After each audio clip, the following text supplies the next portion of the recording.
All right, Pastor Patrick. The Tale of the Three Trees, also known in Spanish as Tres Trees. And page uno, or pa, Página uno. pagina uno? Mm-hmm. Pagina uno. All right.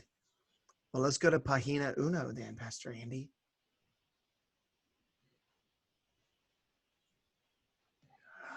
Well, once upon a time, three little trees stood and dreamed of what they wanted to become when they grew up. The first tree, whoops, the first tree looked up at the stars twinkling like diamonds above him. I want to hold treasure. I want to be covered with gold and filled with precious stones. I will be the most beautiful treasure chest in the world. The second little tree looked out at the small streams trickling by on its way to the ocean. I want to be a big, strong sailing ship. I want to travel the mighty waters and carry powerful kings. I will be the strongest ship in the world. The third little tree looked down into the valley below where busy men and women worked in a busy town. I don't want to leave this mountain top at all. I want to grow so tall that when people stop to look at me, they will raise their eyes to heaven and think of God. I will be the tallest tree in the world. Page cuatro, cinco. Pastor Andy, next page. Oh, I was waiting for you to talk to do it. Oh, years passed. The rains came, the sun shone, and the little trees grew tall. One day, three woodcutters climbed the mountain. The first woodcutter looked at the first tree and said, This tree is beautiful. It is perfect for me. with a swoop of his shining axe, the first tree fell.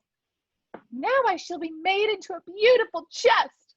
Thought the first tree. I shall hold wonderful treasure. The second woodcutter looked at the second tree and said, This tree is strong. It's perfect for me. with a swoop of his shining axe, the second tree fell. Now I shall sail the mighty waters. Thought the second tree. I shall be a strong ship fit for kings. The third tree felt her heart sink when the last woodcutter looked her way. She stood straight and tall and pointed bravely to heaven, but the woodcutter never even looked up. Any kind of tree will do for me. He muttered. With a swoop of his shining axe, the third tree fell. The first tree rejoiced when the woodcutter brought him to a carpenter's shop, but the busy carpenter was not thinking about treasure chests. Instead, his work-worn hands fashioned the tree into a feed box for animals. The once beautiful tree was not covered with gold or filled with treasure. He was covered with sawdust and filled with hay for hungry farm animals. The second tree smiled when the woodcutter took him to the shipyard, but no mighty sailing ships were being made that day. Instead, the once strong tree was hammered and sawed into a simple fishing boat, too small and too weak to sail an ocean or even a river. He was taken to a little lake. Every day he brought in loads of dead, smelly fish.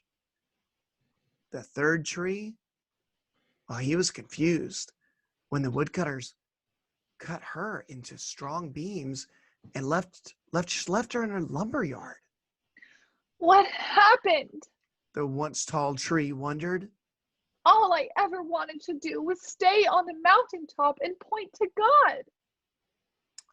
Many, many days and nights passed. The three trees nearly forgot their dreams, but one night, golden starlight poured over the first tree as a young woman placed her newborn baby in the feed box. I wish I could make a cradle for him, Her husband whispered. The mother squeezed his hand and smiled as the starlight shone on the smooth and sturdy wood. This manger is beautiful, She said, and suddenly the first tree knew he was holding the greatest treasure in the world. One evening, a tired traveler and his friends crowded into an old fishing boat. The traveler fell asleep as the second tree quietly sailed out into the lake. Soon a thundering and thrashing storm arose. The little tree shuddered. He knew he did not have the strength to carry as many passengers safely through the wind and rain. The man who was tired, he awoke. He stood up. He stretched out his hand and said, Peace! The storm stopped as quickly as it had begun, and suddenly the second tree knew he was carrying the King of heaven and earth. On Friday morning, the third tree, well, he was startled when her beams were yanked from the forgotten woodpile. She flinched as she was carried through an angry, jeering crowd. She shuddered when soldiers nailed a man's hands to her. She felt ugly and harsh and cruel. But on Sunday morning, when the sun rose and the earth trembled with joy beneath her, the third tree knew that God's love had changed everything. It had made the first tree beautiful. It had made the second tree strong. And every time people thought of the third tree, they would think of God. That was better than being the tallest tree in the world, which is what those trees wanted to be in the very beginning.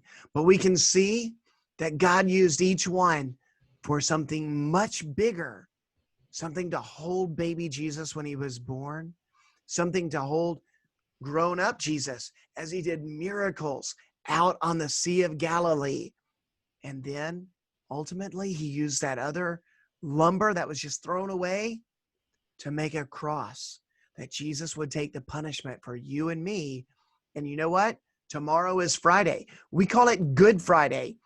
Y'all, I remember when I was your age and I was thinking, why in the world do we call it Good Friday? This is the day all these terrible things happened to Jesus. I mean, he got punched, he got beat, he got nailed to a cross. How can this be good? And then as I got older, then I understood, because Jesus did that, he took the punishment and he died on the cross in my place so that I could be forgiven and go to heaven one day.